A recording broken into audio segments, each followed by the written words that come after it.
Showtime, everyone! Oh, boy. This brings back memories. Alright, so this is Andrew Boylan talking, and I'm going to be doing a commentary on this video, which is probably a little shocking to some of you, considering I don't do that many commentaries on videos that I do.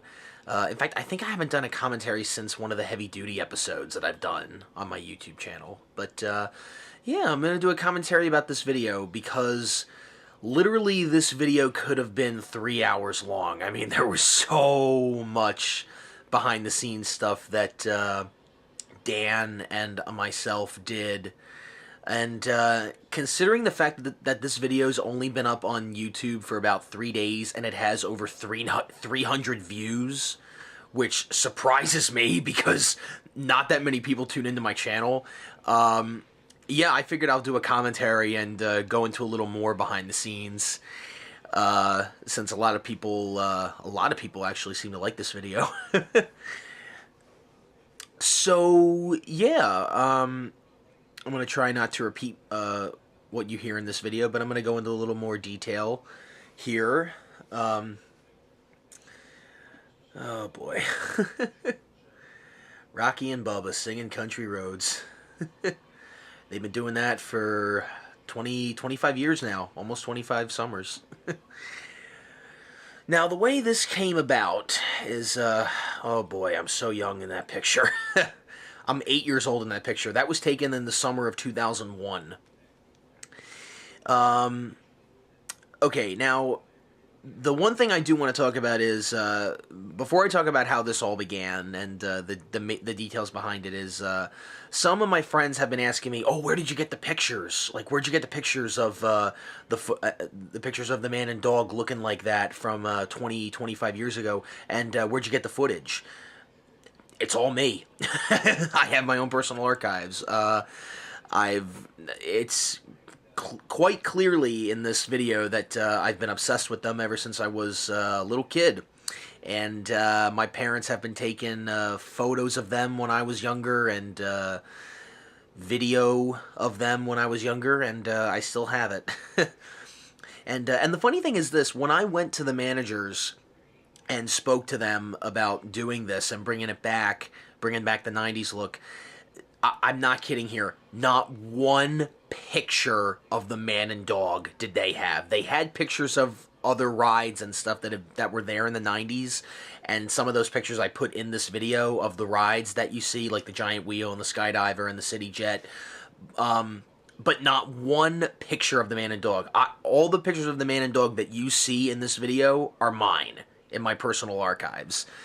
And this footage. Now, this footage here of them in the 90s, I don't remember what year it was. I wrote in the video that this is 1999, but the way it looks, see, it's hard for me to tell because now this is on a video cassette. Obviously, if you look closely, you can see the VCR heads at the bottom and at certain points in this footage. If I were to guess, I would say that footage was taken either 1998 or 1999. It was one of those years. I can't really remember exactly what year it was, but if I were to guess, I would say either 98 or 99. I'm not specific when, but I know it was one of those 2 years, because I'm in that footage. I'm not showing you all of that 90s footage, but because it's home movies there, I'm in that footage, and so is my sister, and I look about maybe 5 or 6. So that's why I'm saying it's either 98 or 99. So that's my guess, which sounds about right. So when I went to the managers, basically I was, it was my third summer at working at Wonderland Pier, and I was asking the managers, I said, oh my God, I'm so young there. Now, I'm 4 years old in that picture. That was 1997. So I know that was 97. Because that picture was labeled. Because every time my mom took a picture, she would always label the back of these pictures, like the day that photo was taken. Yeah, my mom was very. My mom was always the archivist, as they say. I think that's the word when it comes to family photos and home movies and all that stuff. But getting back to what you want to hear, the man and dog renovation. Okay, so my third summer, at the beginning of the summer of 2014, I went to the managers and I asked them, because I had a good relationship with the managers, I asked them, I said, can we make the man and dog look like the 90s again? And they, like I said in the video, they literally they spoke to me and they said, well, if you're gonna change them, we need to know what they're gonna look like. And I said, oh, I know what they're gonna look like. I have pictures. And they said, well, we'd like to see the pictures. And I said, okay. Which kind of surprised me, because these are the same managers that were there throughout the 90s, and they didn't remember what they looked like. But again, they weren't obsessed with them like I was, because I was a little kid in the 90s. They weren't. So I showed them the pictures, and I said, this is what they're going to look like. Like that picture right there, I showed them that. And I said, this is what they're going to look like. And they said, okay, go right ahead. But the one catch they had was, you have to do one character at a time. You can't do all 5 of them at once. And I said, oh no. And this is before I brought up the paint job, changing that too. Because I thought maybe we would get away with Dan and I, because I knew I was going to bring Dan in on this with me to help me change him back. I knew we would get away with the costumes because I knew how that was going to look, but the paint job, again, at the time, I did not know how to get that color, as I say in the video, and I didn't think they would let me paint. I figured, because I wasn't a maintenance guy at the time, I figured they would just say, well, we don't want this ride operator painting, you know, part of an attraction that we have in our pier. We're going to let the maintenance guys do it, or our pier artists do it, because we pay them to do that. So I thought, well, the paint job's going to be out. There's no way they're going to let me do that. Boy, was I wrong there. So I went to the managers. This was back in February of 2014. And they said yes. And literally from March up until June of 2014, I went around thrift store to thrift store shopping for the clothes, trying to find the clothes.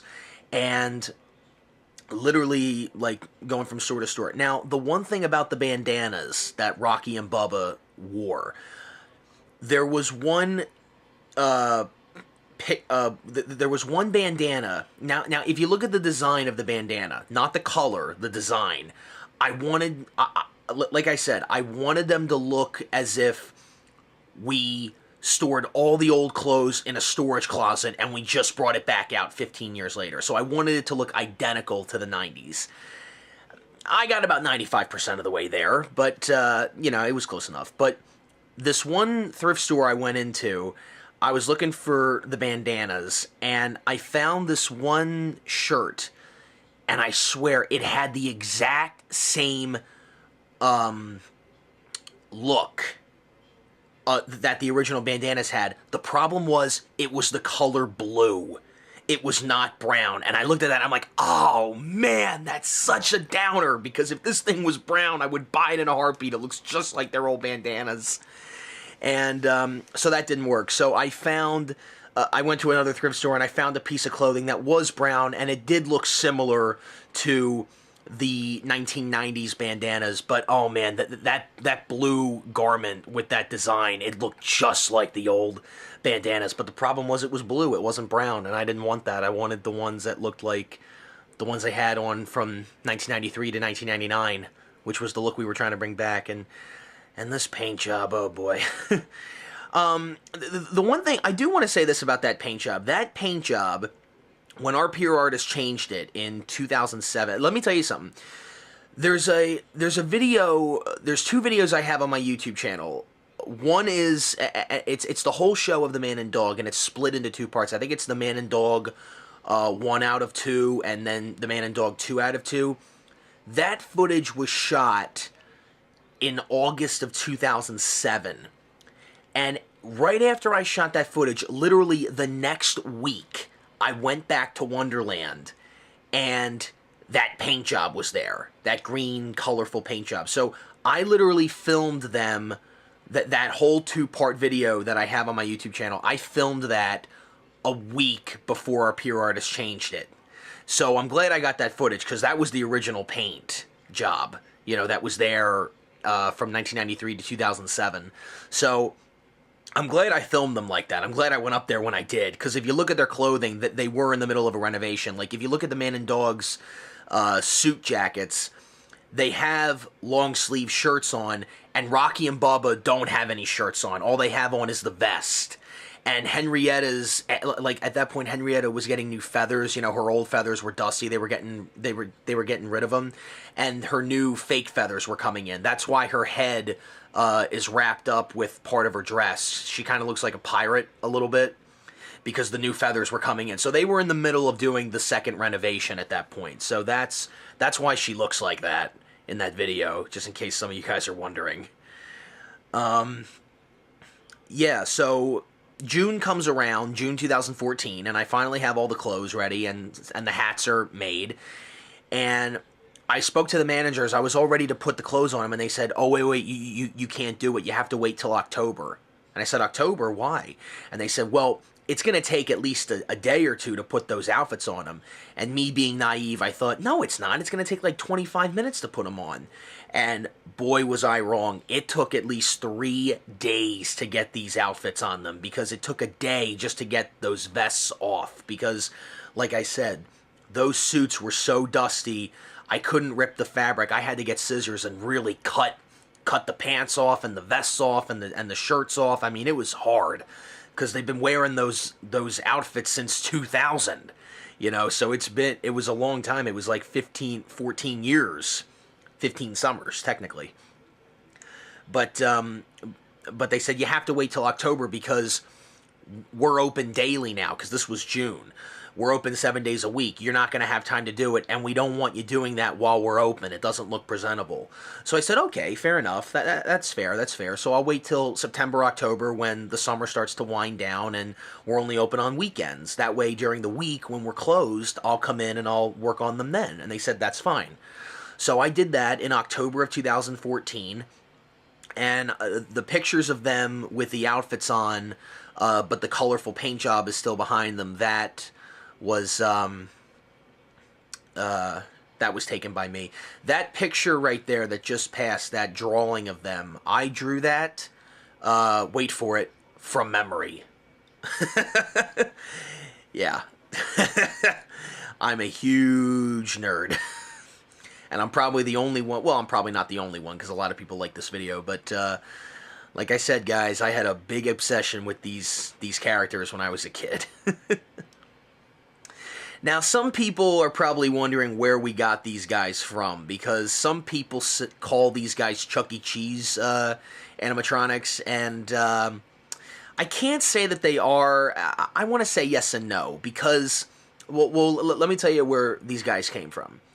These guys are obviously, I want to say that retro pizza time theater, I think, because from what I can gather, and again, don't quote me on this because I'm not sure of this, but from YouTube videos that I have seen of Pizza Time theaters, those animatronics would usually be sitting on boxes, and only the torso and the hands would be made, and the heads would move, and there wouldn't be any feet. Now, I say in this video that the legs are made by 2x4s with cotton wrapped around them.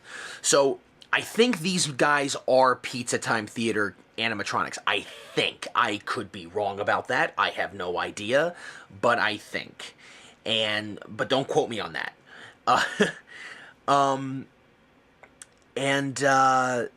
Yeah, and we've had them since 1993, because I was always curious when we got these guys, because I knew they were there in the 90s, but I wanted to know everything about them, because now I'm working at Wonderland Pier.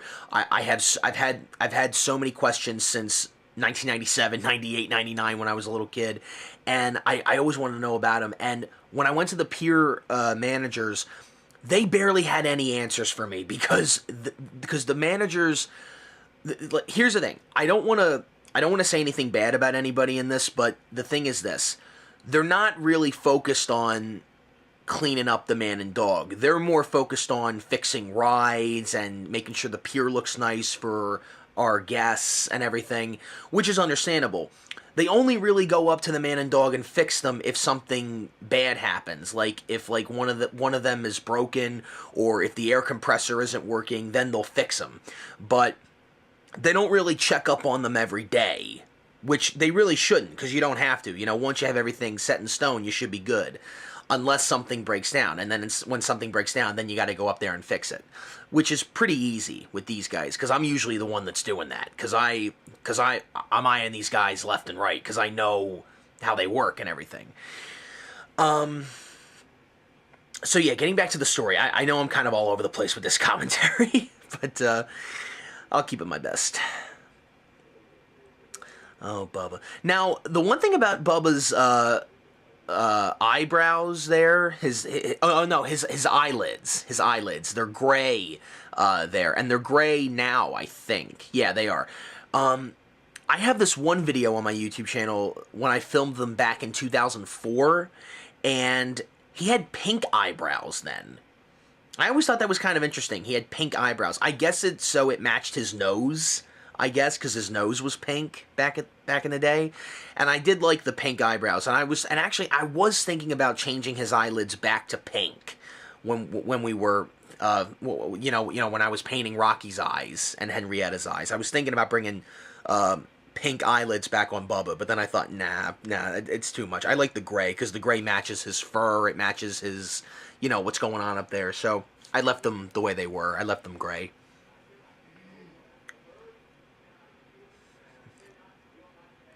Yeah, I wasn't kidding. To me, that hat was iconic. And I'll tell you a little story about this hat, because I have a ton of stories that I did film for this video, but because of time, I had to, it's like I said, this could have been a 3-hour long video, because there was so much to talk about. There's one story, there's a lot of stories I have with these guys when I was a little kid in the 90s, when they had that look. And I'll never forget it. It was this one time, and I think I was like maybe 5 years old or something. This was 98. My dad and I went up there to put a quarter in, because again, it was a quarter in those days, and that picture right there, see how Bubba doesn't have his railroad hat on?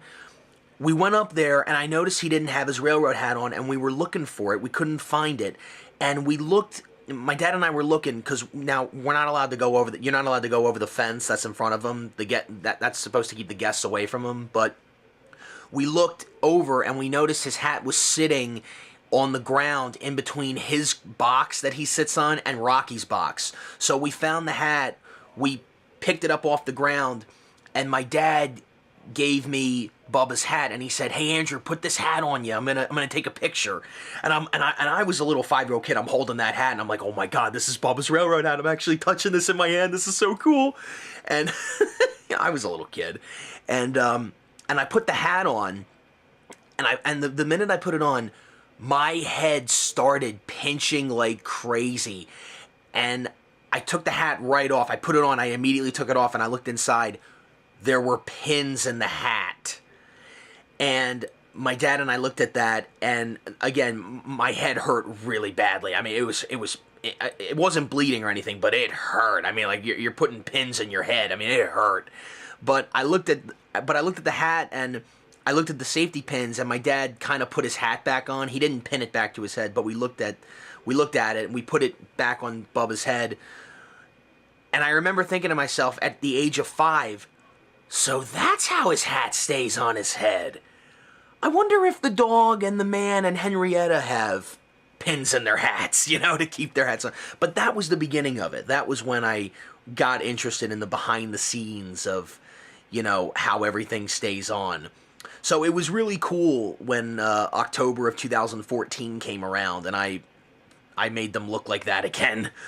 Because, here it was me doing this. I mean, this was a cool thing, Yeah, Rocky's eyelids, I've painted his eyelids so many times. I paint them black all the time, and every time he opens his eyelids, that one eyelid always gets scratched by the mechanism. It's always a pain. It's always a pain. Yeah. Yeah, I would imitate these guys a lot when I was a kid. Yeah, you see how his box is like painted and everything. Yeah, all their barrels and all their boxes were painted. And here's the thing. When I first saw that paint job, because I remember going up there in 2007, like I said, the week after I filmed them originally, I saw that new paint job with all the colors and everything, and again, I wasn't crazy about it at first, but I got used to it over time. Again, I'm always like that, you know. Like I don't like something at first, and then I get over it. But but here's the thing: 7 years later, because that was '07, so in 2014, so 7 years later, I'm working at Wonderland Pier, and I met the Pier artist that did all that. And I met him, and I asked him, I said, why did you paint it like that? I'm just curious, you know, because it was supposed to look like a train station. And I was just curious about that. And he said, well, the reason we did that is because we wanted them to stand out. You know, yeah, it wasn't that they weren't making any money. Because here's the thing, the man and dog do fine. They do fine. I see people put money in them all the time. All the time. I could vouch for that, because I've been there every summer since the age of 4 years old. Okay, so trust me, they're doing fine. But yeah, those are the fake feathers. But he said, you know, like we thought it was time for a change. You know, like we'll make them stand out more. And I say, well, I can understand that, but I liked, you know, I really liked that train station looked. It just looked great because the monorail was up there. You know, the Frontier Express is up there. It goes behind them. It's supposed to look like a train station. That was the whole point. You know, that was the great thing about it. You know, it had its own thing going on up there. That was the great thing about it. And you know, like you know, really, I don't hate the paint job. I don't hate it. I was a little shocked by it, you know, because I went up there and the whole thing changed. It looked so different. But I didn't hate it. But you know, it's just like, you know, like, why can't we make it look like a train station again? You know, we should do that. You know, it would look really cool.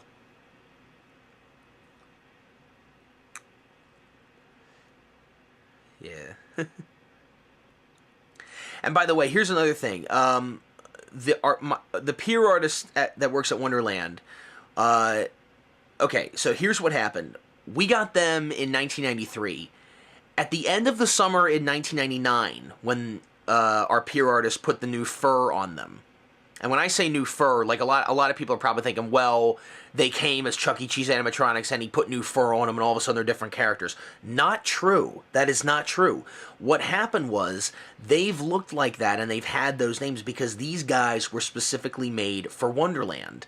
Now, here's what I mean by that.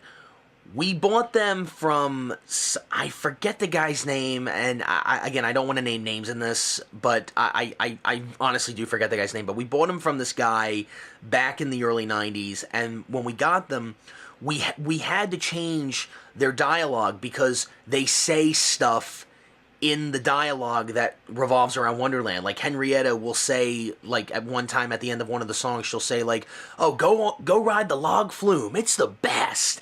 And then the dog will say, "And say hi to the Wonder Bear if you see him." You know, and then Rocky the Panda Bear, he'll say, "And don't miss going up on the giant wheel. What a view." You know, so they're talking about the ride. So we had to change the dialogue for them to talk about Wonderland, but they must have did that when we first got them.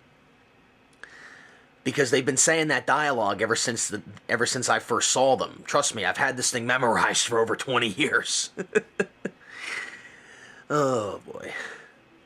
I'm sorry if I come off as a crazy person. I'm sorry. I was just obsessed with these guys as a kid. Big time. Every time you said Wonderland Pier, this was the first thing I thought of. Yeah, I wanted to bring that pipe back. I wanted to bring it back, and it looks identical to the one he had back in the 90s. I was blown away because my dad made that, and we painted it brown, and it looks really identical. I was blown away by it. The man's mustache. I didn't talk about that in the video. That was a whole other thing.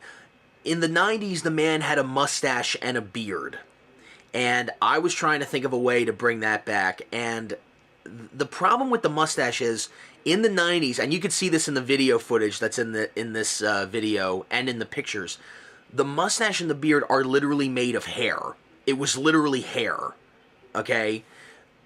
And I don't know how that was made, and I didn't know how to do that, really.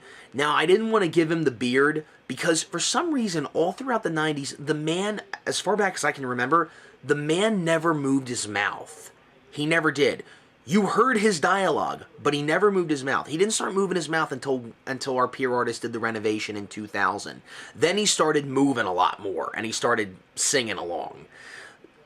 But the beard, I didn't know how to put that on, but the mustache I wanted back. So the mustache that's on him now is cotton. That I like, you can tell it's out so obviously cotton. I took that out of his pant leg. There was some extra cotton in his pant leg. Like I said, the 2x4 with cotton wrapped around it. I just took some of that and fleshed it out to make it look like a mustache, and I put some safety pins on it and clipped it right back on. And it's always a problem because every time we open up the window, the mustache blows, like half of it will fly right off. It'll still stay on, but it'll like fly outwardly, and it looks terrible. So I'm still trying to find ways to make that mustache stay on. But I think it looks pretty good. Looks close enough.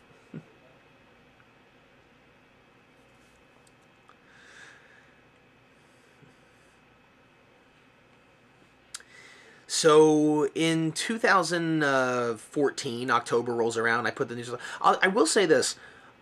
When the new outfits were on them, because here's what happened. October 2014 comes around and the outfits are back on them, the 90s outfits. And I remember literally like the next day after I was done, because I finished it on a Friday. And on a Saturday, because we were still open on weekends at that time, the maintenance guys went up there to check the monorail to inspect it, because they always test rides every morning before we open. And they went up there and they looked at them, and then they came up to me, because they know I'm the guy that, I'm the guy when it comes to them. They came up to me and they said, "Yo, Andrew, did you do something up there? Did you change them or something?" And I'm like, yeah, I came in all week. And they said, "Oh, it looks really good," because we thought something looked different up there. I think it was the hats that got their attention, because again, they hadn't worn hats in a long time.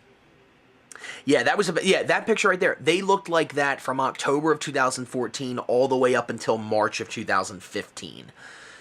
Because when October came around, because here's the thing, we close in October. We usually lock up right around October for the year. And then we open up around Easter time of next year. So in April, because usually in April, May, and early June, we're open on weekends only. And during the week, we're closed. So I said to myself, well, if we're going to bring the paint job back, we got to start painting now, because once we're open 7 days a week, we're not going to have any time to paint. We're not. And it's going to be a real pain, and it's going to be a pain because you don't want to paint anything that is in reach of customers, because if customers touch anything and they don't know there's wet paint on it, they have paint on their hands, they get paint on their clothes, and then you got problems, and you don't want that. So the problem with the painting was, it wasn't that hard, it just took a long time. I mean, Dan and I thought we were going to be done this paint job in a week. Boy, were we wrong. It took us a month to do. It took forever to paint that. And as we were painting it, I remember thinking to myself, oh my god, it's coming back. It looks just like the way it did when I was a little kid. This is so cool. I still think it's cool every time I go up there, because I work there, so when I go up there to look at the monorail to test it or to fix something up there with the man and dog, I still can't believe it. I can't believe the Gillians gave me that opportunity. Like, I was blown away. I really was. That map behind Dan, the Gillian's Wonderland Pier map, that map we have, or Dan has it, he wanted to keep it. That map is actually from the year 2000, so a lot of our childhood rides that we grew up with that are no longer there are on that pier map, and we saw that. Here's the thing, the Gillians had that, and they were going to throw it out, and we said, no, I want it, give it to me, because I'll hang that in my room, even though the thing's huge. But Dan wanted it, he wanted to take it, because, again, it's history, it's a part of our childhood, we don't want to see that get thrown out. Yeah, there's a lot. That's true. 8 barrels, 2 barrels, and 6 crates, I think. 1, 2, 3, 4, 5, 6. Yeah. No, it's 6. It's 6 crates. 6 crates we had to paint, and 2 barrels, and it took. Man, that took a long time, but it was fun doing that. It was fun, because Dan and I, we'd be up there from Monday through Thursday.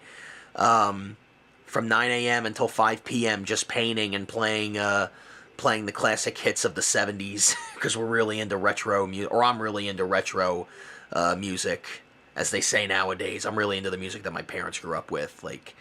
And it was kind of cool because there was one day when we were painting and I was playing John Denver's Greatest Hits and Country Roads came on, which is one of the songs that the Man and Dog do. So we were listening to John Denver sing it. So it was pretty surreal listening to that while painting this.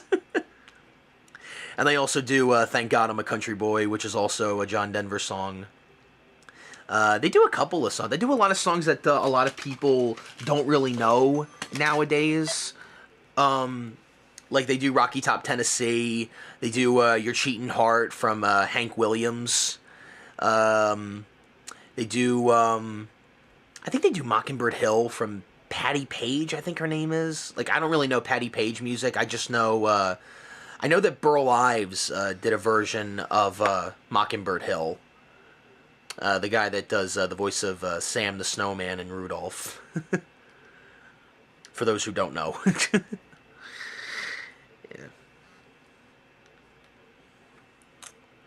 Yeah, fragile. You know, the funny thing is this. We didn't know what to write on these boxes because we were looking at the photos, and if you look close to the photos, you can make out some of the writing. Like, one of the box says, like, Professor Blum's something. I wasn't really sure what it said.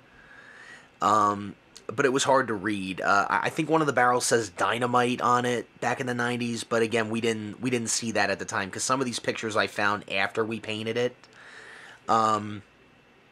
So yeah, the only thing we could find was the one that was behind Bubba, which says shipped to Wells Fargo, I think, because it said Dakota Territory, USA on the box behind him.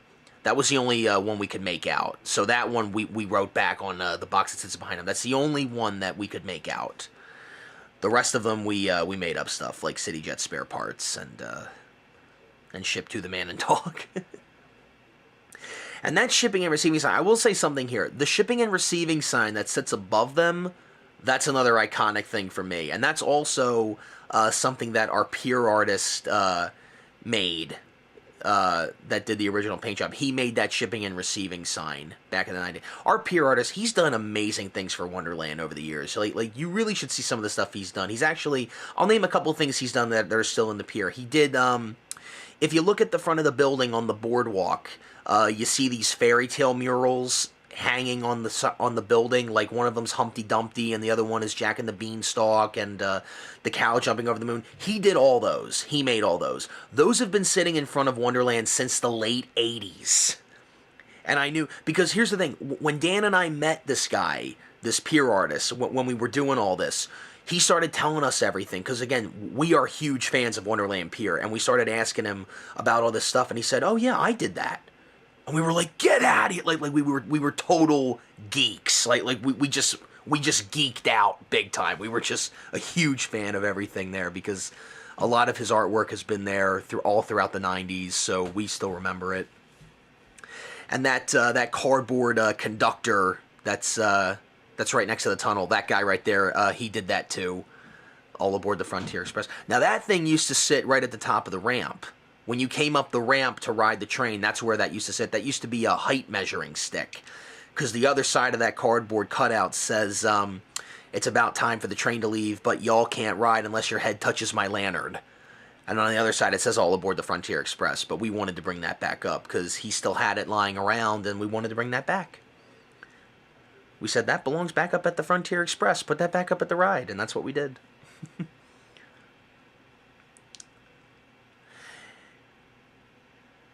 Yeah, those cotton barrels are speakers. And that sign there, that sign I made, I worked, like, that took 3 days to make that sign. And their names are on it. Yeah, I put their names on it. And everything. Yeah, this was a surreal experience. Because I grew up watching these. Now, there's one more thing I do want to say. A couple of years ago, this was about a year before we started the renovation. I went back to my old preschool that I used to go to when I was in preschool. I went there for a day to help out some of the counselors or something. I forget what I was doing there. I think I was there to pick up someone's kid or something, but I went there to do some stuff. And some of the counselors that were there when I was there in preschool were still there. And some of them recognized me. And they came up to me, and I am not kidding here. They came up to me and they said, "Do you still like the man and dog? Do you still see them?" And I instantly bursted out laughing. I said, "Did I talk about them when I was here in preschool?" They said, "All the time." And I don't remember that. I do not remember that. They told me, they said, every day you came to this preschool, you would always talk about him. Till finally, during the summer break, we had to go up to Wonderland Pier ourselves to see what all the hype was about. And one of the counselors that's still there, I found out that, you know, in the years that have gone by, she's gotten married and she has kids, and she takes her kids up there too, and they love it. You know, they put the money in, and her kids love it. You know, so it's really a cool thing. Yeah. Yeah, I tell you something. You ask anyone in my family, they'll all tell you, "Oh, he's obsessed with these guys. He has been for 20 years." It's just something about the way they move. You know, I've always been a fan of puppet work in TV and film. Like particularly the times I'm thinking of is I don't know if any of you remember this, but there used to be a show on PBS called Shining Time Station, and they had these group of puppets called the Jukebox Band, and the way those puppets would move, like the way the heads and the eyes would move, and the way the hands would move, you know, it would remind me of this. And the scene in The Sound of Music, you know, the lonely goat herd scene. Every time their heads would move and the eyes would move, it would remind me of the man and dog.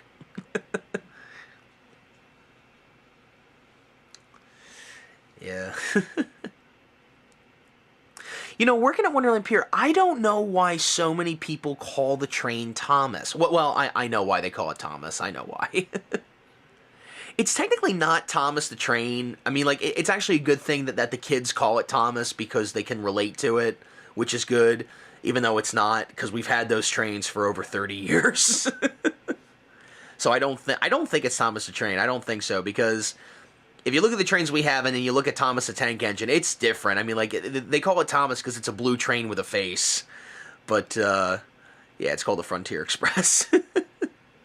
But it's good that the kids call it Thomas, because the kids can relate to it, which is good. Yeah, here's the footage with Rocky Top. Yippee-yi-yi, welcome to Wonderland. Sure hope everyone's having a great time. Here we go. You're listening to this commentary, you're like, "Oh my god, this guy is one creepy guy." I'm sorry, guys. It's just it's a piece of my childhood, and I'll never get tired of it. It was really cool, and you know, it was really cool to find this footage, because I remember watching this footage back when I was a kid, when I was like 5 or 6, when my dad recorded it, and in the last 15 years, I couldn't find it. I had to search through like so many VHS tapes of home movies, because I've been looking for it for a long time and I could never find it. And I thought to myself, "Oh, we probably lost it during the move," because we've moved a lot since. And then one day, I'll never forget, I was recording all the home movies onto DVD, and I was out of my bedroom at the time, and in the hallway, I could hear coming from my bedroom, "Country Roads," and I was like, "No way." And I just ran to my bedroom and watched it, and I saw the footage, and I'm like, "Oh my god, we still have it!" I couldn't believe we still have it. I don't think anyone else ever took video of them this way back then. I'm the only one. I'm really happy my dad recorded this. Yeah. Woo-wee.